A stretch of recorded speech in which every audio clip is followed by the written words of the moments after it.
खुदावंद के वचन की शिक्षा देने के लिए परमेश्वर ने हमारे होठों का अल्फाजों का इस्तेमाल किया। हम खुदावंद के वचन को सारी महिमा देते हैं, क्योंकि भजन 138:2 में लिखा है कि परमेश्वर अपने नाम से ज़्यादा अपने वचन को महत्व देता है। तो प्रार्थना हम करते हैं, और हमारा अभी इसके पहले का प्रचार यही था कि तुम मुझसे प्रार्थना कर। जब हम प्रार्थना करते हैं तो कैसा परमेश्वर 3 फायदे और 3 वायदे हमारे जीवन में देता है, हमने इसके पहले चिंचखेड़े परिवार में सीखा है। और अब हम सीखने जा रहे हैं कि संकट से भरे संसार में हम किस प्रकार संकट से बाहर हो जाते हैं। इस स्थान पर हम ये सीखेंगे कि संकट से, समस्या से और सताव से भरे हुए इस संसार में हम किस प्रकार संकट से बाहर हो जाते हैं। तो भजन 25 उसका 22 को लेकर हम बात करेंगे। भजन 25 उसका 22 में हम बात करेंगे। कोई पढ़ेगा? हे मेरे परमेश्वर, इज़राइल को उनके सारे संकटों को छुड़ा ले। यस ना? बस हम 25 उसका 22 इस स्थान पर क्लेम करने जा रहे हैं। यहाँ पर दाऊद प्रार्थना करता है, हे परमेश्वर, इज़राइल को उसके सारे संकटों से छुड़ा ले। मैंने पहले ही बताया कि आज का हमारा प्रचार है कि संकट से भरे हुए संसार से हमें किस प्रकार परमेश्वर इस सताव और समस्या और संकट से बाहर रखता है। और यहाँ पर दाऊद प्रार्थना करता है, हे परमेश्वर, इज़राइल को उसके सारे संकटों से छुड़ा ले। इज़राइल को, आप कौन है? इज़राइल, मैं कौन हूँ? इज़राइल, इज़राइल मतलब छुड़ाई हुई प्रजा। और अब जानते हैं कि जब इज़राइल मिस्र देश के गुलामी में थी तो परमेश्वर ने मूसा को दर्शन दिया जलती झाड़ी में, और उसने कहा कि मैं अब्राहम का, इसहाक का परमेश्वर तुझसे बात करता हूँ कि मैंने अपने लोगों की चिल्लाहट, उसकी पुकार को सुना है, और मैं उतर आया हूँ कि उन्हें मिस्र से निकालूं। और यहाँ पर अब दाऊद प्रार्थना करता है, परमेश्वर, इज़राइल को उसके सारे संकटों से छुड़ा ले। मतलब इज़राइल का मतलब ही ये होता है कि हम संकटों से बाहर हैं। यदि हम अपने आप को इज़राइल कहते हैं, हम अपने आप को स्वर्गीय खुदा की प्रजा कहते हैं, तो बस अब संकट से बाहर। क्योंकि दाऊद प्रार्थना करता है, परमेश्वर, इज़राइल को क्या कर? संकट से बाहर कर ले। संकट से क्या कर? छुड़ा ले। आराधना वो स्थान है जहां पर हम संकट से बाहर हो जाते हैं। और जब संकट हमसे, हमारे परिवार से बाहर हो जाता है, समस्या बाहर चली जाती, शत्रु बाहर चला जाता, शैतान बाहर चला जाता, तो फिर पवित्र आत्मा जी आएगी। क्योंकि जब यरूशलेम में मत्ती 21 में यदि हम देखें तो वहां पर यरूशलेम मंदिर को डाकों की खो बना कर रखा था। तो यीशु मसीह आते वहां तहस नहस कर डालते और कहते, तुमने मेरे भवन को, मेरे मंदिर को, परमेश्वर के मंदिर को क्या बना कर रखा? डाकों की खो बना कर रखा। और उस खो को वो बाहर फेंक देता, और जब वो बाहर हो जाती तो अंदर क्या आ जाती है? खुदावंद का उपस्थिति आता है। तो यहाँ पर दाऊद प्रार्थना कर रहा है कि इज़राइल को सारे संकट से छुड़ा ले। और जब ये प्रार्थना सुनी जाती कि हमारे सारे संकट बाहर कर दे, तो आएगा क्या? आशीष आएगी, चंगाई आएगी, आपके घर में शांति रहेगी, अमन रहेगा, चैन रहेगा। तो आपको विश्वास करना चाहिए, यदि आप इज़राइल है तो आप संकट के बाहर, यदि आप इज़राइल है तो समस्या से बाहर, यदि आप इज़राइल है तो आप सताव से बाहर, यदि आप इज़राइल है तो बड़ी बीमारी जो दवा खाने से भी नहीं जाती, जो बहुत सी बाधा जो कितना भी दुआ करने से नहीं जाती, वो दुष्ट की ओर से है। और जब ये सारी बाधा बाहर गई है तो आशीषें क्या होती है? आशीषें अंदर आती है। तो अब हम देखेंगे कि किस प्रकार हमारे जीवन से संकट बाहर आ जाते हैं। कैसे बाहर आएंगे भाई? दाऊद तो प्रार्थना कर लिया, दाऊद तो अपने लिए कर रहा है कि हे परमेश्वर इज़राइल को संकट से क्या करे? छुड़ा ले। पर हमें ये देखना है कि जब हम संकट से बाहर हो जाएंगे, संकट से जब हम बाहर हो जाएंगे तो कौन सी आशीष आएगी और किस प्रकार हम संकट से बाहर हो सकते हैं? हमारा उपवास क्या हमें संकट से बाहर कर सकता है? क्या हमारी प्रार्थना हमें संकट से बाहर कर सकती है? क्या हमारी आराधना हमें संकट से बाहर कर सकती है? ऐसी कौन सी 3 चीजें हैं जो हमें संकट से बाहर कर सकती है और वो संकट समाधान में बदल सकता है, वो समाधान एक विकास में बदल सकता है, क्योंकि परमेश्वर के वचन में ही वह दवा है। वह संकट परमेश्वर के वचन में ही वो औषधि है जो हमें संकट से क्या करती है? बाहर कर देती है, अलग कर देती है। क्योंकि भजन 4:3 में क्या कहता है परमेश्वर? मैंने अपने भक्तों को मेरे लिए क्या किया? अलग किया। तो जब परमेश्वर ने अपने भक्तों को अलग किया तो भक्तों के साथ उसके कर्जे को नहीं रखा, भक्तों के साथ उसकी बीमारी को नहीं रखा, भक्तों के साथ उसकी समस्या को नहीं रखा। जब उसने हमें अपने लिए अलग किया है तो हमारा चुनाव करके अलग किया है, हमें पवित्र करके अलग किया है, हमें शुद्ध करके अलग किया है। क्योंकि जब हम अपने घर में साधारण सब्जी को लेते हैं ना, साधारण सब्जी को लेते हैं भाई, 1 पाव भी बैंगन लेने हो ना, 1 पाव भी बैंगन लेनी, बड़े चाट कर लेते हैं और थोड़ा सा कीड़ा दिखे नहीं जी इसमें कीड़ा है, 1 पाव ले 10 रुपए का ले, पर बड़े चोचले हमारे। हमको टमाटर भी लेने, भाव तो भाव, परंतु लेते समय हमको चुन कर लेना। तो जब परमेश्वर अपनी प्रजा को संकट से बाहर निकालने के लिए जब अलग कर रहा है तो क्या ऐसे ही सबको निकालेगा? वो तो छाट कर करेगा ना। अरे भाई तू आ जा, पर तेरे साथ जो बीमारी जुड़ा है, तेरे साथ जो समस्या जुड़ा है, तेरे साथ जो सताव जुड़ा है, तेरे साथ जो कर्जा जुड़ा है, उसको हटा दे भाई, ये तो दुष्ट की ओर से है, अब मेरे साथ रहते हो ये नहीं होना तुझे। अरे भाई कोई लड़का शादी करेगा तो उस लड़की को जब लेकर आएगा तो सबसे पहले देखेगा भी लड़की में क्या है, कहीं बीमार है क्या, कहीं परेशान है क्या, और यदि है तो कोशिश करेगा भाई ये इसका इलाज हमको करना है पहले, क्योंकि मैंने अपने लिए तुझे अलग करना है ना। हाँ, तो इस बीमारी का इलाज हमको करना है, तुझे थोड़ा बदलना है, अभी ये सूट बूट ये नहीं, थोड़ा सा अच्छा रहना मेरे साथ, मुझे कोई पार्टी शार्टी में जाना पड़ता है, थोड़ा सा अपना ड्रेस अपना लुक चेंज करके आना है, थोड़ा ब्यूटी पार्लर चले जाना।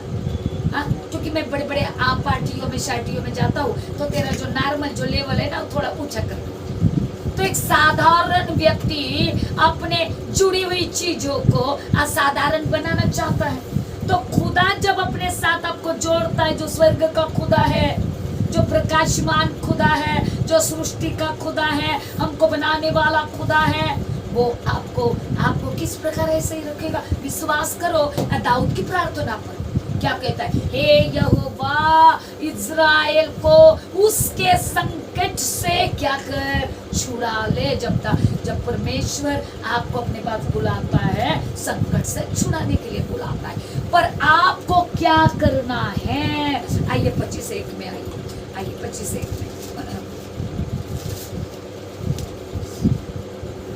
हे यहोवा, मैं अपने मन को तेरी ओर उठाता हूँ। बस पहला क्यों परमेश्वर कहता है कि मैं तुझे इस संकट से भरे हुए संसार से बाहर निकालूंगा। क्यों वो चाहता है कि हम संकट से निकले?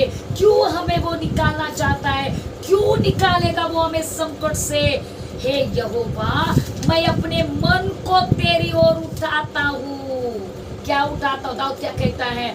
ऐसे ही आखिरी पद में कहता है इज़राइल को तू संकट से निकाल, उसके संकट से छुड़ा।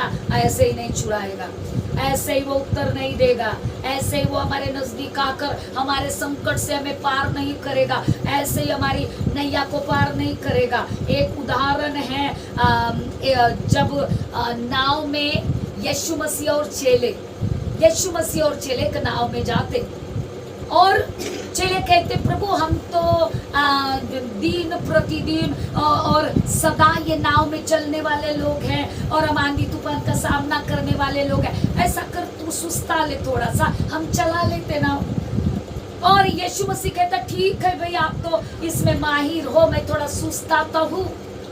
और जब वो पीछे जाके विश्राम करता है, आंधी और तूफान आने लगता है और चेले डर जाते हैं। वो पहले कोशिश करते हैं कि भाई हमसे हो सकता है, और जब उनसे नहीं होता है तो वो पहले क्या करते हैं? यीशु के पास पीछे चले जाते नाव में। प्रभु तुझे हमारी चिंता नहीं क्या? नाव तो पानी से भर गई है, लहरें पानी में आ गई है और तूफान से नाव डगमगा रही है, हम मरे जा रहे हैं, हम नाश हो रहे हैं। ए प्रभु तुझे चिंता नहीं क्या? परमेश्वर को चिंता है, पर पहले चेलों में मैं था भाई हम कर लेंगे। पर जब लौटकर यीशु के पास आते प्रभु हम मरे जा रहे हैं, तो प्रभु ने बाइबल बताती है, प्रभु कहता है ए तूफान थम जा, और तूफान थम जाता और लहरें उठना बंद हो जाती, क्योंकि रचना है उसकी। जल को थल को बनाने वाला परमेश्वर अपनी रचना को डांटता है और वो थम जाता है, क्योंकि चेले खुदा के पास आकर कहते हम तो मरे जा रहे हैं। यहाँ पर दाऊद आखिरी पद में कहता है हे प्रभु इज़राइल को संकट से छुड़ा। पर कैसे छुड़ाएगा वो प्रभु? ऐसे ही काम है क्या उसको? हम लोग घर में अपने कामों में रहेंगे, अपने परिवार में रहेंगे और प्रभु हमें छुड़ाएगा? नहीं छुड़ाएगा। इसके लिए आपको क्या करना पड़ेगा? 3 बात दे रहे हैं हमको, क्या करना पड़ेगा? हे यहोवा मैं अपने मन को तेरी ओर उठाता हूँ। कैसे संकट से बाहर होंगे? जब हम अपने मन को तेरी ओर उठाते। कैसे? ऐसे नहीं। धन्यवाद धन्यवाद धन्यवाद, हो गई प्रार्थना, आमेन। दाऊद क्या कहता है? यहोवा मैं अपने मन को तेरी ओर उठाता हूँ। और भजन 103 में दाऊद वही कहता है मेरे मन यहोवा को धन्य कर। यहाँ पर दाऊद क्या कह रहा है कि सबसे पहले मेरा मन, 17:9 में क्या लिखा है? सारे अधिक वस्तुओं से मन क्या है? धोखा देने वाला है, मन को असाध्य रोग लगाए। इसलिए दाऊद कहता नहीं रे बाबा, मुझे यदि सताव से छुड़ाना है, संकट से अलग होना है, तो मेरे मन को ही धन्यवादी बनाना पड़ेगा। हमारा मन धोखा। अब हम देखें, हम कहीं प्रार्थना करते रहे ना, हमारा ध्यान हमारे घर में, हमारे चूल्हे में, हमारे परिवार में, अरे भाई पानी आ रहा, कपड़े निकाले के नहीं, धन्यवाद तो करते रहेंगे, आंखें तो बंद रहेंगे, पर थोड़ा वातावरण में असर होते दिखा, आपका मन कहाँ जाएगा? आंखें नहीं जाएगी, मन जाएगा। मन कहाँ जाएगा? अरे कपड़े है भीग चुके होंगे, अब कैसा करे? अरे मैंने गैस पर वो रखा है बंद की नहीं, मालूम नहीं। तो ये कहाँ क्या जाता है? अरे मन जाता है। इसलिए यिर्मयाह साफ मन को लेकर कहता है भाई मन को तो सबसे अधिक वस्तुओं से वो धोखा देने वाला। और इसलिए दाऊद भजन 103 में जाकर कहता है कि हे मेरे मन यहोवा को धन्य कर, मुझे मालूम है मेरे शरीर में सबसे धोखा देने वाला, सबसे चंचल असाध्य रोगों से ग्रसित मन है। यदि आपको संकट से बाहर होना है क्या? यदि आपको हमारे मन को शुद्ध रखना है क्या? यदि हमारा देह आपको लगता है कि कोई बीमार ना रहे, कहीं कोई बीमारी ना रहे, विक्रेस सिकरेस ना रहे, तो सबसे पहले देह में बीमारी आने के पहले मन में बीमारी आती है। यिर्मयाह कहता है मन तो सबसे अधिक वस्तुओं से धोखा देने वाला है, और मन को क्या लगाए? असाध्य रोग। असाध्य मतलब कभी साध्य ना होने वाला। तुम कुछ भी करो वो साध्य नहीं होगा, असाध्य रोग। इसलिए दाऊद को मालूम है भाई मन ही है, और वो कहता है मेरे मन यहोवा को धन्य कर, जो कुछ भी मुझ में है उसके नाम को धन्य कर। भाई तेरे रोगों को क्या करता है? चंगा करता है। देखो भाई मन को क्या? मन को सिखाता, आपको मन को सिखाना है। संकट से बाहर होना चाहते हो क्या? आप खुदा के लिए अलग होना चाहते हो क्या? नहीं चाहते बीमारी आप पर आए, नहीं चाहते कर्जा आप पर आए, नहीं चाहते तंगी मुसीबत आप पर आए, तो आपको पहले मन को सिखाना है। मन के शिक्षा पर, और मन को कहो ए मेरे मन यहोवा को धन्य कहे, जो कुछ मुझ में है उसके पवित्र नाम को धन्य कहे, उसके किसी उपकार को ना भूलना। मन को बोलो, अरे भाई सुबह उठे ना, मन को बोलो, ए मन सुबह उठा ना, उसकी शुक्रिया अदा कर। यदि वो नहीं होता था ना, वो श्वास दबा लेता, तेरा प्राण लेकर जाता। मन एक प्राण का हिस्सा है भाई, और इसीलिए मन को धन्यवादी बनाना बहुत जरूरी है, क्योंकि दाऊद कहता है कि वही तेरे रोगों को क्या करता है? चंगा करता है। वही तेरे अधर्मों को क्या करता है? क्षमा करता है।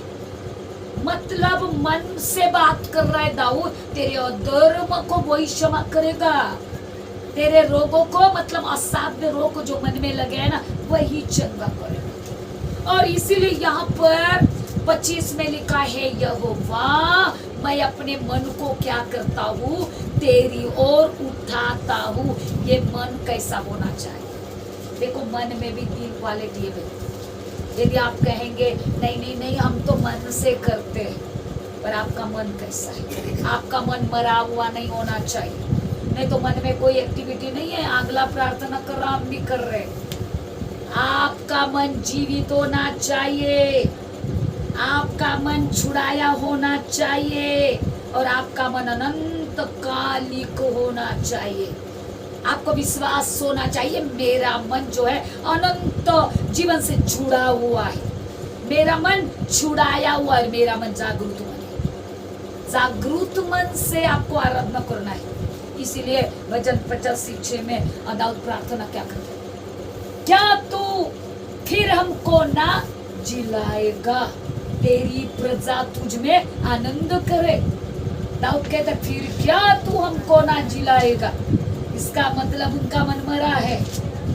आज हमें उपवास के दिनों में हमें सीखना है, हमारा मन जिंदा मन होना चाहिए, हमारा मन छुड़ाया हुआ होना चाहिए। किससे छुड़ाएगा? कौन छुड़ाएगा हमारे मन को? खुदा का लहू छुड़ाएगा, खुदा का नाम छुड़ाएगा, खुदा का वचन छुड़ाएगा। हमारा मन जीवित होना चाहिए, हमारा मन छुड़ाया होना चाहिए, हमारा मन अनंत जीवन से जुड़ा होना चाहिए। और जब ऐसे मन को हम उठाते हैं तो हम संकट से बाहर आ सकते हैं। संकट संसार में आएगा, क्योंकि यदि भजन प्रकाशित वाक्य 3 में फिलदिलफिया की कलीसिया को यदि हम पढ़े 12 से लेकर, तो लिखा है कि जो परीक्षा मैंने संसार को परखने के लिए भेजी, मैं तुझ पर नहीं आने दूंगा। सुनो, लिखा है तुझ पर नहीं आने दूंगा। संसार को परखने के लिए मैं संसार पर डालूंगा, पर तुझ पर नहीं डालूंगा। क्यों? क्योंकि तूने मेरे नाम का इनकार नहीं किया, तूने मेरे वचन का पालन किया है, और तूने मेरे आज्ञा का क्या किया? पालन किया। तूने मेरे नाम का इनकार नहीं किया है। इसीलिए यहाँ पर प्रभु कहता है कि मैं तुझे संकट में पड़ने नहीं दूंगा। संसार पड़ेगा, तेरी विपत्ति संसार में जाएगी, हाँ, तेरा दुख संसार में फेंकूंगा, तेरी बीमारी संसार में फेंकूंगा, पर तुझे अपने मन को मेरी ओर उठाना है। तेरा मन कैसा होना चाहिए? 3, जीवित मन होना चाहिए, छुड़ाया होना चाहिए, अनंत कालिक होना चाहिए। पहला, संकट के बाहर कब आएंगे? जब हम अपने मन को उठाएंगे। दूसरा उसी 25:2, हे मेरे परमेश्वर, मैंने तुझे पर भरोसा रखा है, तुझे लज्जित होने न दे। मेरे शत्रु तुझ पर जय जयकार करने न पाए। बाप रे, कितनी अद्भुत बात है। दाऊद प्रार्थना करता है, हे परमेश्वर मुझे संकट से छुड़ा ले, इज़राइल को उसके संकट से छुड़ा ले।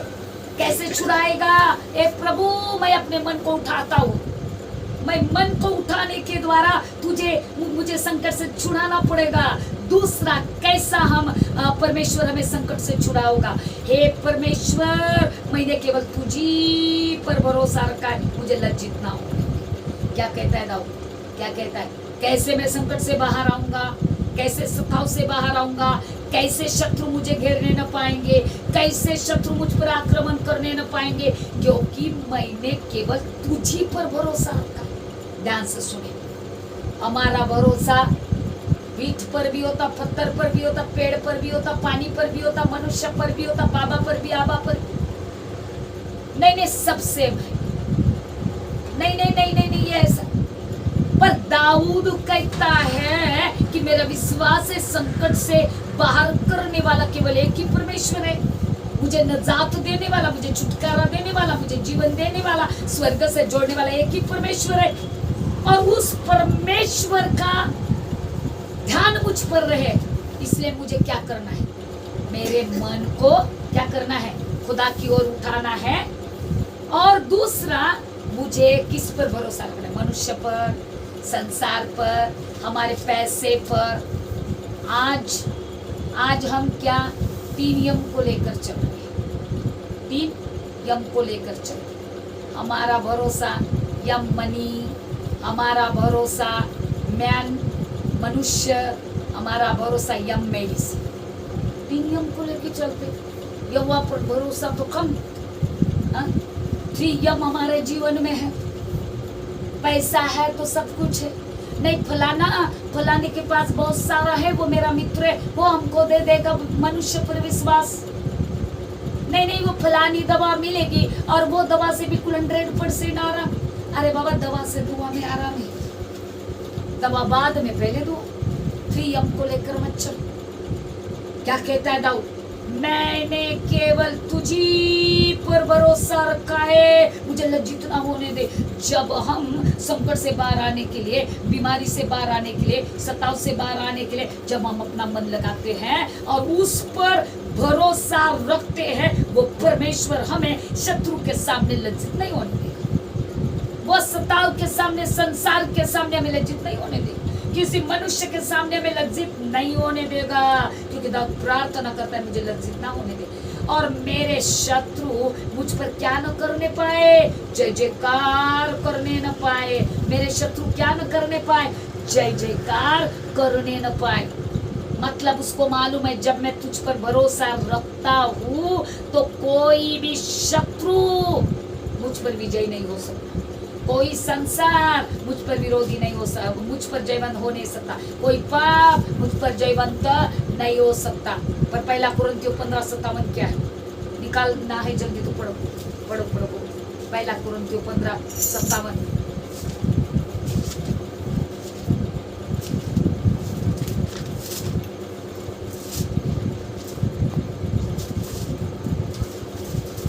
परंतु परमेश्वर का धन्यवाद हो जो हमारे प्रभु यीशु मसीह के द्वारा हमें जयवंत करता है। बाप रे, क्या बोला है इधर, क्या बोला है कि मेरे शत्रु मुझ पर जय जयकार करने न पाए।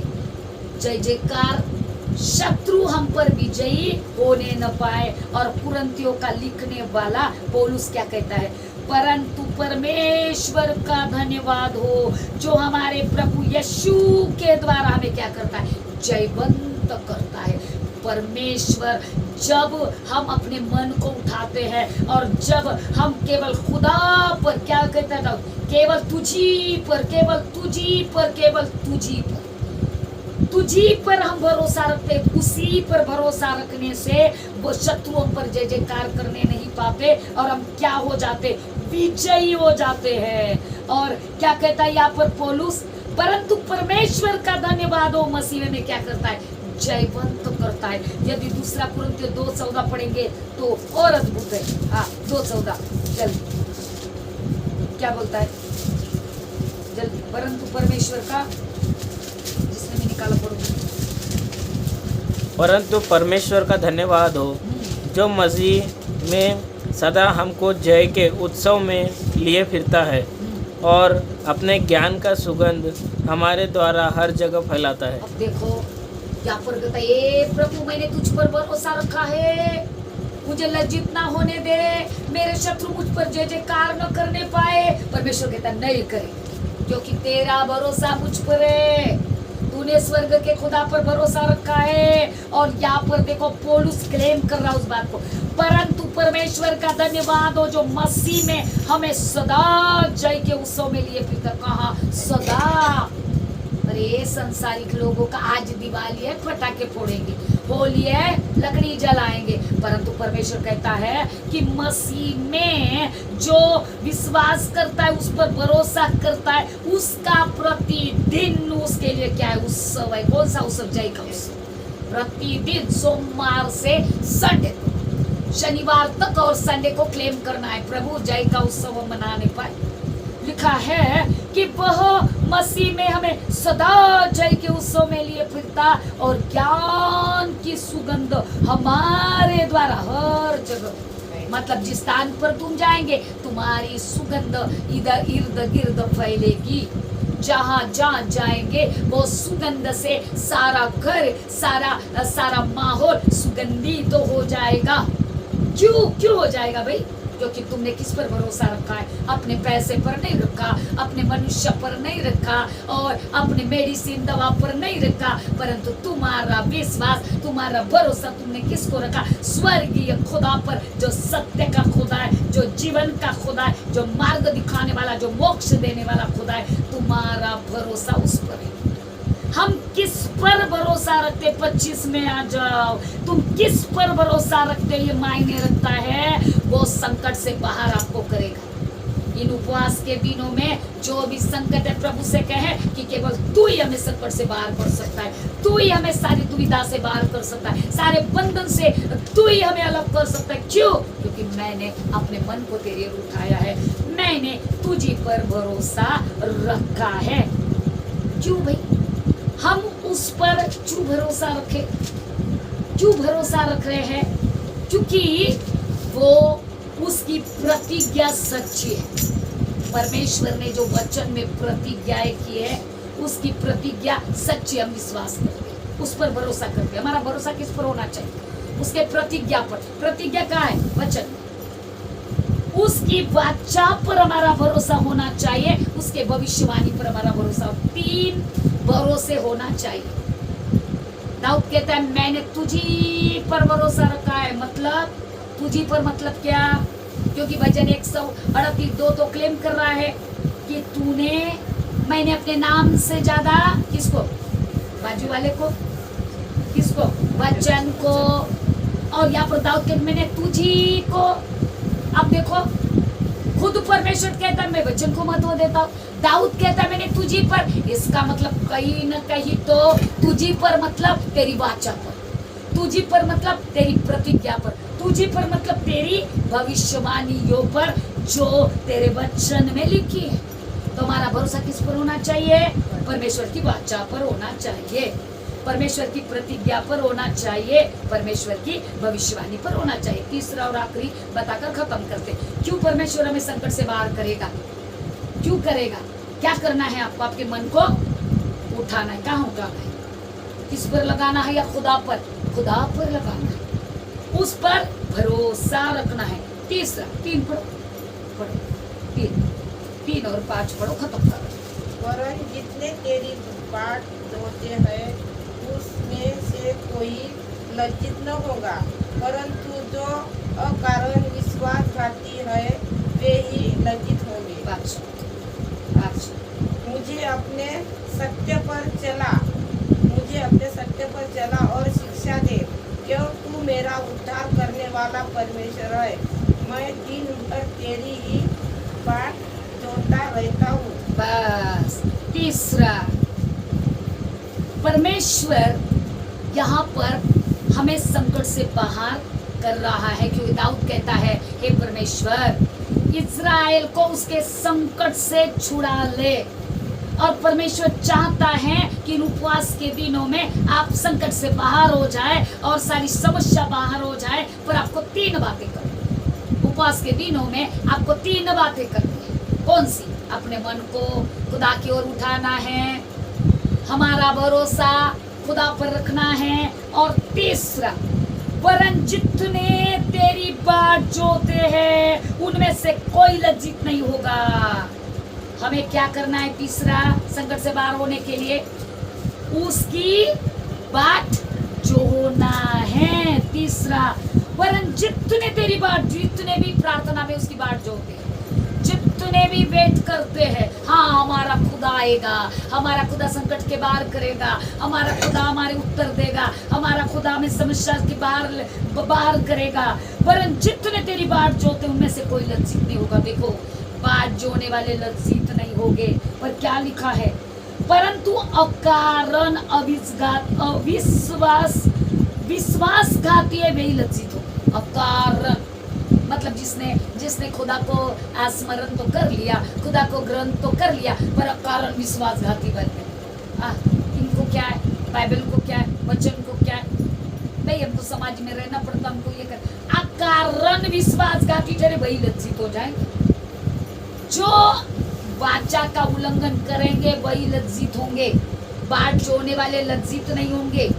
पर हमको मनुष्य की बाट नहीं जोना है, किसी वस्तु की बाट नहीं जोना है, परंतु किसकी बाट जोना है, खुदा की बाट जोना है। क्योंकि 5 में लिखा है, मुझे अपने सत्य पर चला और शिक्षा दे, क्योंकि तू मेरा उद्धार करने वाला परमेश्वर है। मैं दिन भर, बाप रे, हम दिन भर कितनों की बाट जोते, नल नहीं आया, हम वेट कर रहे हैं। अरे मैंने क्या बोलते, अरे ये मोबाइल में क्या क्या बुलाते हैं, क्या बोलते हैं उसको, थोड़ा बताना। जो मैम क्या, अरे आप बुलाते हो तो उसको कहाँ से बुलाते हो आप, कोई भी चीज, हाँ जो क्या है ना, आपने सुना वो बोल रहे हैं। तो हमने कोई चीज बुलाई, आया नहीं, भाई क्यों नहीं आया, 2 दिन हो गया हमने बुलाया था।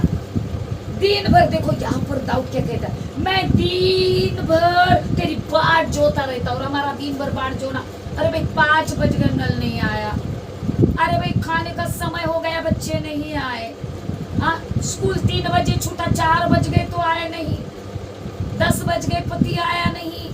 हम बाट मनुष्य की जोते हैं, वस्तु की जोते हैं, परंतु यहाँ पर दाऊद कहता है, मैं दिन भर क्या करता हूँ, तेरी बाट जोता हूँ। संकट के बाहर आने के लिए इन दिनों में आपको 3 काम करना पड़ेगा। कौन सा काम, अपना मन खुदा की ओर लगाना है, उसी पर भरोसा रखना है, और उसकी क्या करना है, बाट जोना है।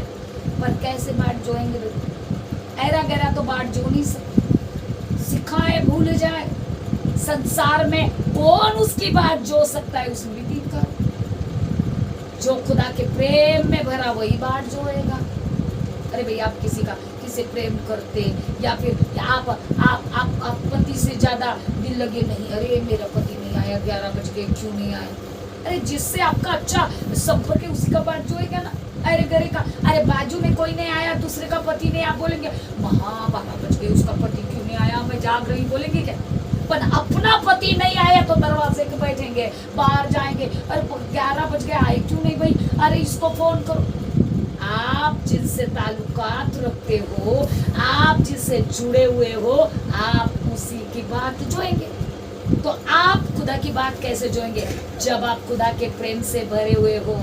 3 बातें याद रखना, बात जोने वाला खुदा के प्रेम से भरना चाहिए, बाट जोने वाला खुदा के विश्वास में चलना चाहिए, बाट जोने वाला खुदा की आशा में थामे रहना चाहिए। मेरा खुदा एक दिन आएगा और वो मुझे लेके जाएगा, मेरा खुदा मुझे अनंत जीवन देगा, मेरा खुदा मुझे स्वर्गीय जीवन देगा, मेरा खुदा मुझे संसार की चकाचौंध से बचाएगा, मेरा खुदा मुझे एक दिन उस राज्य में 12 गोत्रों का न्याय करने के लिए रखेगा। आपको बाट जोड़ने वाला होना है, पर आपके अंदर प्रेम, विश्वास, आशावादी होना चाहिए।